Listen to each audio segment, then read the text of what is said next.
أهلا بكم ومرحبا مشاهدينا الكرام إلى فقرة وجها لوجه، فيها نتوقف عند تنفيذ محامين مغاربة وقفة احتجاجية أمام البرلمان تزامنا مع خوضهم إضرابا عن العمل على مدى يومين في كل محاكم البلاد، احتجاجا على مشروع موازنة 2023 ومسودة مشروع قانون تنظيم مهنة المحاماة، وما وصفوه أيضا بالاستهداف الممنهج لهذه المهنة وتغييب المقاربة التشاركية.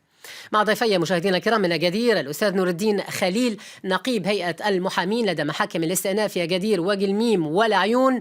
أستاذ نور الدين خليل أهلا بك ومرحبا، شكرا جزيلا لك على تلبية هذه الدعوة. أستاذ حكيم ونحن أسعد. مرحبا، كل الترحيب، كما أرحب كل الترحيب أيضا بضيفي في الجانب المقابل مشاهدينا الكرام من الرباط السيد رشيد المسلم الكاتب الصحفي. سيد رشيد المسلم أهلا بك ومرحبا وشكرا جزيلا لك أيضا على تلبية هذه الدعوة.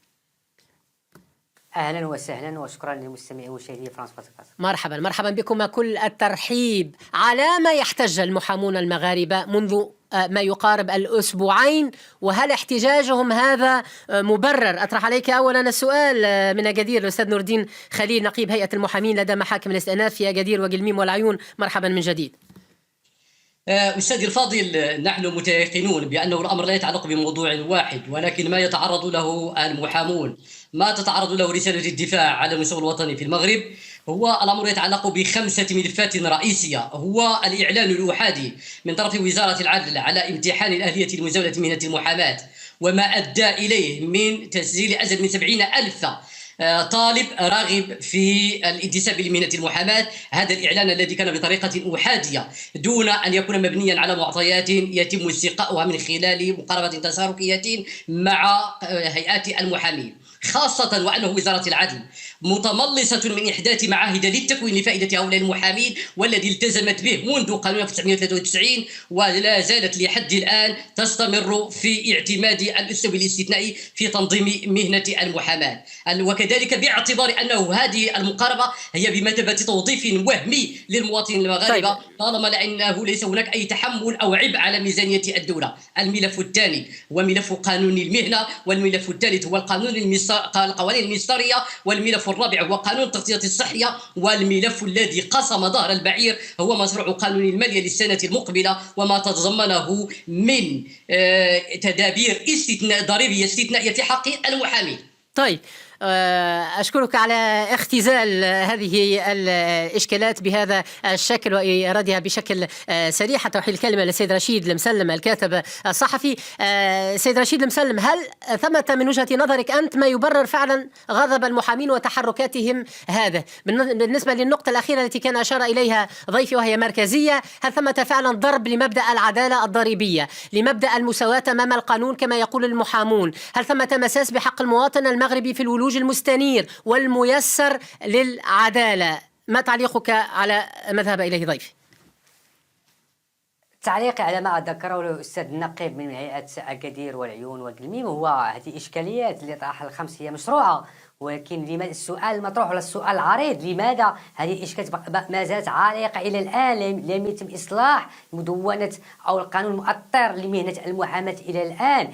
إن وصلنا الآن النقطة التي أثارت جدلا كبيرا وهي النقطة الضريبية، وهذا يبقى مشروعا بالنسبة لهيئة المحامين أن تخرج في مسيرات احتجاجية باعتبار أن قطاع المحاماة في المغرب هو هيئة قانونية وهيئة حقوقية ويؤطر وينظم في هيئات جمعيات هيئات المحامين اللي ساهمت في بناء الدولة الديمقراطية الحداثية وساهمت في الترافع عن قضايا المواطن. ولكن الاستغراب الآن هو لماذا تأجلت هذه الإشكالات اللي طرحها السيد النقيب إلى الآن، خصوصا في الشق الاجتماعي والشق التنظيمي والشق التعطيري لولوج إلى هيئة المحامين إلى الآن، وما زالت معطلة لسنوات أزيد من 15 سنة، وهذا المشروع مطروح لم يتم علاجه. بينما النقطة الوحيدة بالنسبة لمشروع قانون المالية 2023 الذي أثار جدلا وجعل جمعيات هيئات المحامين في فروعها في المملكة أن تخرج في احتجاجات مست المسألة الضريبية، وهذا يطرح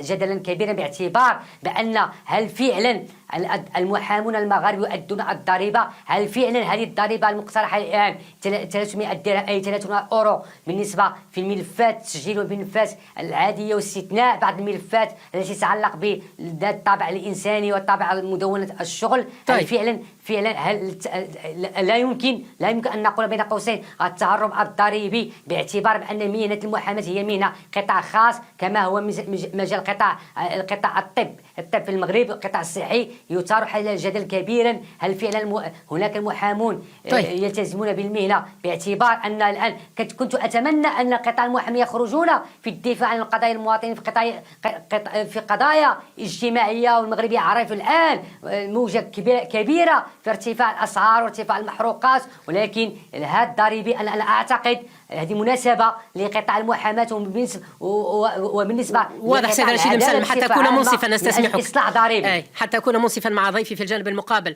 أستاذ نور الدين خليل، نقيب هيئة المحامين لدى محاكم الاستئناف في أكادير وقلميم والعيون، صراحة ثمة من يتهمكم بالتصلب وبرفض الإصلاح وبرفض التغيير، ويحيون حتى ما وصفوه بشجاعة الوزير في فتح هذه الملفات، ويقولون إنكم لا أكثر ولا أقل تدافعون عن مصالحكم الخاصة، خاصة في مسألة رفض هذه التدابير الضريبية. ويقولون أيضا أنكم ذهبتم حتى إلى شخصنة المسألة مع وزير العدل، وبدت وكأنها معركة شخصية.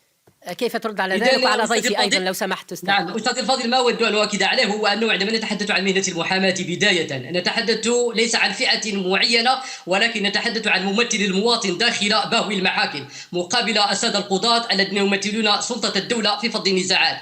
عندما تحدثنا عن الملف الضريبي لم نتحدث عن ما يتعلق بالمحامي، تحدثنا عن مضاعفة الضريبة على القيمة المضافة من النسبة السارية حاليا 10% إلى نسبة 20%، والتي أنتم تعلمون ويعلم كل المواطنين بأنه الذي يؤديها هو آخر مستهلك، هو المواطن هو الذي يؤديها. نتحدث عن عامل تم طرده من عمله، نتحدث عن امرأة مطلقة لها تعويضاتها. هل يمكن أن نتصور بأنه في العالم المبادئ الكونية الإنسانية تتحدث عن ميزانية التقاضي؟ المتقاضي المغربي حاليا يؤدي الرسوم القضائية، نضيف عبئا إضافيا وهو هذه الضرائب، كما هو الحال بالنسبة للاقتطاع الأداء المسبق الذي يفرض قبل أن يكون هناك دخل محقق، كلها يتحمل هذا المواطن. هل أنا أطرح السؤال بطريقة معاكسة، إذا كان الأمر يتعلق بالمواطن والذي يؤدي الضريبة على القيمة المضافة والذي سيتحمل هذا الأداء المسبق، فإنه يتعين أن نطرح السؤال على الدولة: هل الوضع الاقتصادي في المغرب حقق تحسنا،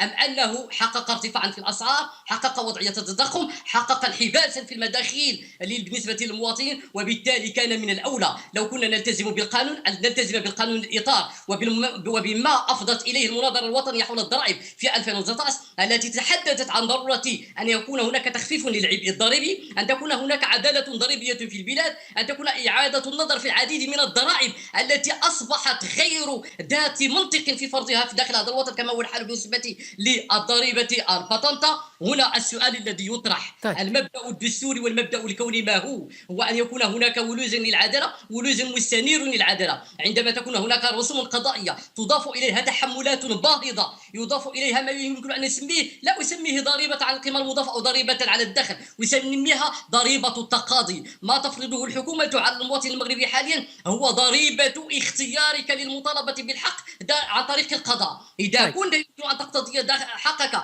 خارج باب المحاكم لن تؤدي أي ضرائب، ولكن إذا اخترت أن تلجأ إلى العدالة داخل المغرب فهناك ضريبة هي في حقيقتها هي ضريبة التقاضي، ولكن أعطي لها اسم ضريبة على القيمة المضافة بنسبة المغالاة فيها، وأعطي لها الاقتطاع من المنبع، وأعطي لها المسبق في الأداء. نحن في أوضاع اقتصادية تزداد سوءا وليس تحسنا، نحن أمام معطيات هي غائبة بالنسبة للدولة قبل أن تقرر هذه التدابير الضريبية الاستثنائية بالنسبة لقطاع المحاماة. الأمر لا يتعلق بنا، يتعلق بالمواطن وحماية لا يتعلق بنا. طيب الأمر لا يتعلق بنا، والمحامي لا يدافع عن مصالحه الضيقة. حتى أعود إليك سيد رشيد المسلم، فرض ضريبة على مداخيل احتمالية لم يحصل عليها المحامي يضرب في العمق العدالة الضريبية يقول المحامون، ويثقل كاهل المتقاضين. أيضا بعض المحامين، حتى لا أقول الذين تظاهروا، يحملون وزير العدل شخصيا المسؤولية. البعض يتحدث عن قطيعة وفتنة يريد أن يخلقها وزير العدل، عن مناورات حتى لزرع شرخ بين هيئات المحامين. آخرون يقولون أنه يقود حتى حملات إعلامية من المحامين، يقولون أنه يقود حتى حملات إعلامية لشيطنة المحامين، أنه يعتقد أن المحاماة مهنة تجارية. هل باتت المعركة شخصية؟ وهل تحميل البعض من المحامين بشدة بهذا الشكل على الوزير في محله من وجهة نظرك سيد رشيد المسلم؟ لا أعتقد أن المعركة بين الوزير وبين هيئة المحامين، ولا أعتقد بأن ليس دفاعا عن الوزير، والوزير هو ابنه، هو محامي كأصله في تصريحاته سواء في البرلمان أو في تصريحات مؤخرا في هذا الجدل المطروح الآن بين جمعية هيئة المحامين. والغريب الأمر هو أن كانت هناك جلسات بين جمعيات هيئة المحامين النقباء المغرب وبين وزارة العدل في إطار بين حوار يكون، وبين إطار كانت جلسة في مجلس النواب بين وزارة العدل والوزارة المالية بحضور الوزير المنتدب في الميزانية والنقيب العام للمحامين في المغرب من أجل الوصول إلى تسوية، وهذا أمر إيجابي بأن الحوار. لا أعتقد بأنه مسألة شخصنة، ولكن لا أريد أن أقول أن لا يمكن استغلال الأمر هذا المطلب استغلال سياسي ضيق، باعتبار أن تشكيلات هيئات المحامين دائما كانت هناك أطراف سياسية تحاول الركوب على الأمر. أعتقد وتكون لنا الجرأة وتكون لنا الحقيقة الواضحة والساطعة بأن مسألة الضريبة هناك تقرير كما قال السيد النقيب قبل قليل، هناك تقارير ديال الضرائب بأن أزيد من 80% اللي أدوا مسألة مليون أي 10,000 درهم 1000 أورو بالنسبة الأدنى في الأجور، وأن كانت تسويات بالنسبة مطالبة تسوية الضرائب، باعتبار بأن نقولها بصراحة سواء في القطاع المهن الحرة سواء في القطاع المحامين أو الأطباء هناك ما زال أن التقاضي بين المواطن والمحامي يتم عبر الليكيد، أن تعطي مباشرة الأموال حسب القضايا المطروحة، وهذا يطرح بأن هناك بين قوسين التهرب الضريبي. أن قد نقول هذه مسألة أساسية. إن كان المواطن المغربي اليوم يطالب بمدرسة عمومية أو بمستشفى عمومي وبتوفير الخدمات الصحية والخدمات الاجتماعية، ولكن على أي مواطن سواء موظف أو قطاع خاص أو محامي أن يؤدي الضريبة. ولكن هذا مطروح اليوم. استغرب بين قوسين بأن المحامين خرجوا في الدفاع عن البراغماتية شخصانية، ليس إلا لأن إصلاح هذه المنظومات العدالة اللي هو أصلا استقلال النيابة العامة اللي مشينا فيها لمدة 3 سنوات أو أزيد، إصلاح منظومات العدالة استقلال النيابة العامة. ولكن اليوم هو القطاع المحامين هو شريك أساسي في إصلاح نظام العدالة، وأنه خصو يكون محامي الدفاع عن المواطن والدفاع عن القضايا الاجتماعية وعن القضايا السياسية اللي ارتبطت بالتاريخ السياسي في المغرب. وكان هناك نقباء محامين كبار على القضايا السياسية في المغرب وعلى المحاكمات. كنا نطالب بالعدالة الضريبية، نطالب كذلك بأن المواطن المغربي من حقه أن يستفيد من محاكمات عادلة، أن يستفيد من توفير شروط المحاكمة ومن إصلاح القطاع أيضا. تكون المحكمة مجهزة، أن تكون الرقمنة. لهذا كنت تحدثت في وقت سابق عن قرارات وصفت بأنها شجاعة من وزير العدل، ولكن البعض من المحامين يرفضها وذهبوا حتى إلى الحديث والمطالبة حتى بالاستقالة. والسؤال الذي يطرح الآن: لماذا وصلنا إلى هذه النقطة؟ لماذا انقطع التواصل ما بين ممثلي الهيئات، هيئات المحامين ووزارة العدل؟ هل فعلا غابت المقاربة التشاركية؟ هل فعلا، نطرح عليك السؤال سيد نور الدين خليل، حدث تراجع عن الصيغة التي كانت مقترحة عقب اجتماع ممثلي هيئة المحامين مع مسؤولي وزارتي المالية والعدل، وأنك مطلع على هذه الملفات؟ ما الذي حدث بالضبط حتى تحدث هذه القطيعة ويحدث هذا التوتر؟ وتعقب أيضا إذا كان لديك تعقيب على ما ذهب إليه ضيفي لو سمحت. بداية يتعين أن أؤكد وأنه إذا كنا بالفعل حاضرين كهيئة للمحامين على الصعيد الوطني في الدفاع عن قضايانا الوطنية، في الدفاع عن استقلال المغرب، في الدفاع عن القضايا الحقوقية، أقول لمحاوري بأنه حاليا هذا الأداء المسبق وهذا التحمل الضريبي الذي تم فرضه من الدولة أصبح يعوق ويمنع ويحول بشكل مطلق دون أن يكون هناك تطوع من طرف المحامين في بعض الملفات، دون أن يكون هناك تعامل إنساني مع بعض الملفات مع بعض الحالات، لأن هناك تضريب مبدئي يتعين أن يؤدى مسبقا قبل أن تكون هناك نيابة. هنا نقول بأن الخطاب الذي تبناه السيد وزير العدل وبعض من يساندون داخل الحكومة بمحاولة تبرير هذه التدابير الضريبية بأنه الدولة المغربية لديها نقص في الموارد، نقول لها بأن المواطن المغربي كذلك تعوز هذه الموارد وليس لديه بدوره موارد. إذا كانت الدولة المغربية تتحدث عن أنه ليست الدولة توفر على طاقة وعلى موارد وصل إلى الملفات 72,000 مرشح من المحاماة الآن. كمواطنين نقول لا نتهرب من أداء الضرائب، نؤدي ضرائبنا، نحن لا نمارس إلا عملا مهنيا صرفا. السيد وزير العدل لا يفي بالتزاماته، كان هناك لقاء معه ومع السيد وزير الميزانية، كانت هناك تعهدات في الجلسة الصباحية الأولى تم الالتفاف حولها في الجلسة الموالية. نحن لا زلنا مستمرين في الحوار، لدينا لقاء يوم الاثنين مع السيد رئيس الحكومة، نتمنى هذه الملفات الخمسة بما فيها التغطية الصحية التي تم فيها خرق مقتضيات المادة 31 من الدستور التي تمنحنا الاختيار ما بين النظام التعاضدي الذي يعتبر مكتسبا بالنسبة لنا وما بين التغطية الصحية التي تحاول الدولة أن تغطي بها عجزها في توفير تغطية صحية حقيقية للمواطنين. سنطرح كل هذه الملفات ونتمنى أن يكون لدينا كان هناك نظام التغطية والحماية الاجتماعية مطروح الآن، تعاضديات، هناك تعاضديات مطروحة. نعم، التعاضدية هي بمثابة مكسب بالنسبة للمحامين منذ سنة 2008 ويقوم بعملها بطريقة لا ينازع فيها أحد. طيب. المقتضيات المادة 31 تخولنا الاختيار في الاحتفاظ بها. أنا أقول بصريح العبارة الخلاصة التي يتعين أن ننتهي إليها، وهو وأين المحامون الآن من قضايا مجتمعية وقضايا مطروحة ارتفاع الأسعار؟ نخرج من الموضوع سيد رشيد المسلم. سنتين وارتفاع الأسعار. سيد رشيد المسلم حتى من خلال تقنين المهنة عبر قانونها، من خلال تضريب استثنائي لا يطال باقي المهن الحرة. الأستاذ نور الدين خليل تحدث عن هذه اللقاءات سيد رشيد المسلم. هل ثمة فعلا تجاهل للمؤسسات التمثيلية للمحامين؟ هل ثمة فعلا منطق إذا أن أفضل طريقة للتفاوض هو أو هي المرور بقوة؟ هل البعض بات حتى يتحدث سيد رشيد المسلم عما وصفه بممارسة استبداد تشريعي بحق المحامين، ويقول حتى إن الوزير يشرع لنفسه أو لحزبه أو حتى لأنصار حزبه. لماذا انقطعت حلقة الوصل ما بين الطرفين؟ تفضل سي حكيم. أن هناك حوار وهناك تعتيم بين بعض الطرف أو الطرف الآخر. أعتقد أن هيئات المحامين والنقيب العام لهيئات المحامين هو السي الأنصاري يشكل ينتمي لحزب سياسي مشارك في الحكومة، وتم عقد لقاءات بين الحكومة ووزارة العدل وبين نقيب جمعية هيئات المحامين، وتم الإشكال الكبير اللي كان مطروح هو هل سوف هذه السنة يتم إخراج الكونكور مباراة الولوج إلى المحاماة.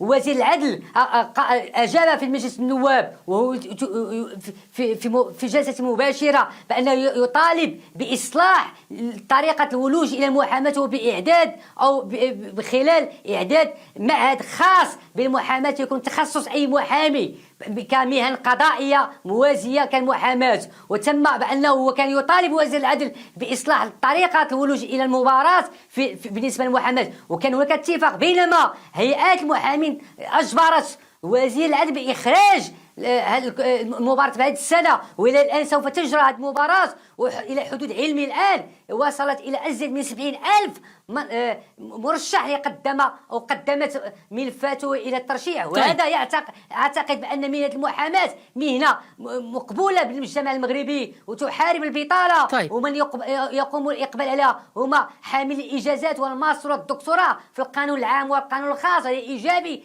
لمحاربة شيئا ما البطالة. نقطة النهاية بأن هناك شباب مغربي يريد الوصول إلى هذه المهنة المحاماة، ولكن أعتقد بعيدا عن الشخصانية، بعيدا أعتقد بأن إصلاح منظومة المحاماة هو إصلاح منظومة العدالة. وأتمنى من المحامين المغاربة أن يترافعون كما يترافعوا اليوم عن قضاياهم المهنية، أن يترافعون على القضايا المجتمعية والقضايا وهذا ما يقومون به أيضا. طيب سيد رشيد المسلم، تبقى لدي دقيقتين فقط. طيب على الأقل إذا كان بالإمكان أن نختم ربما بإشارات إيجابية. المحامون لا يرفضون الإصلاح ولكن يطالبون بمقاربة تشاركية، على الأقل هذا ما فهمته. والوزير من جهته أيضا عليه اتخاذ بعض القرارات القرارات الصعبة، قرارات لإصلاح القطاع. الرؤى مختلفة وهذا في حد ذاته لا يشكل ولا يطرح إشكالا، ولكن الإشكال هو أن تعطل لغة الحوار. ثمة اجتماع ولعله مرتقب وفق المعلومات التي لدي بين رئيس الحكومة سيد عزيزة خنوش والمحامين أو ممثلي المحامين، لعله سيكون يوم الاثنين المقبل. هل تنفرج الأزمة؟ في 30 ثانية أطرح عليك السؤال سيد نور الدين، أستاذ نور الدين خليل، وأطرح نفس السؤال على ضيفي من الرباط وأختم معكم هذه الحلقة لو سمحتما. أستاذي الفاضل، أولا أؤكد بأنه نحن منخرطون في كل قضايا الوطن وقضايا المواطن المغربي، والدليل على ذلك المؤتمر 31 لجمعية هيئة المحامين بالمغرب الذي سينعقد في متم هذا الشهر. المسألة الثانية وهو أنه الحق أنطق محاوركم بأنه يريد أن يحارب البطالة من داخل جسم من المحاماة دون أن تتحمل الدولة أي عبء. نريد أن يكون هناك تعاملا موضوعيا مع كل الملفات، ليس أن يكون هناك تصريفا لسياسة حكومية ولو على حساب قطاع المحاماة الذي هو قلعة حقوقية قانونية. طيب. أي دولة تخلو من قطاع للمحاماة من رسالة دفاع نبيلة إنما هي عبارة عن دولة يعوزها أهم محور لقيامها ولتقدمها ولرقيها. رئيس الحكومة هل يقرب بين وجهات النظر؟ هذا سؤالي. هذا ما نتمناه، باختصار. ونحن لدينا ثقة كبيرة في السيد رئيس الحكومة وفي اللقاء المرتقب يوم الاثنين، على أساس أن يكون بمثابة وساطة ما بيننا وبين وزارة المالية ووزارة العدل في نفس الوقت للوصول مع المحامين. طيب. الأمان بمهنة الدفاع وبمنتسبيها. في أقل من 30 ثانية سيد رشيد بن مسلم الكاتب الصحفي، هل رئيس الحكومة فعلا قادر على رأب الصدع؟ رئيس الحكومة ملزم دستوريا وقانونيا دستوريا بأنه يقوم بإصلاح هذا الإشكال، بخلاف باعتبار بأن المشروع تقدم إلى مجلس الوزاري أمام الملك، وكما تقدم كذلك هذا المشروع أمام مجلس الحكومة، وهذا المشروع منظومة إصلاح منظومة العدالة. أعتقد بالحوار بين الشركاء سواء الحكومة كقطاع تنفيذي ومجلس النواب كقطاع تشريعي، وبين هيئات محامين محترمة التي لها طابع كبير تاريخي في النضال هنا إصلاح منظومة العدالة، باعتبار أن المحامين هما أصلا لهم شركاء أصلا في إصلاح منظومة العدالة. ولكن أعتقد أن بعيدا عن الضريبة وبعيدا عن المصالح الشخصية هو أن إصلاح منظومة العدالة يجب إشراك المحاماة والقضاة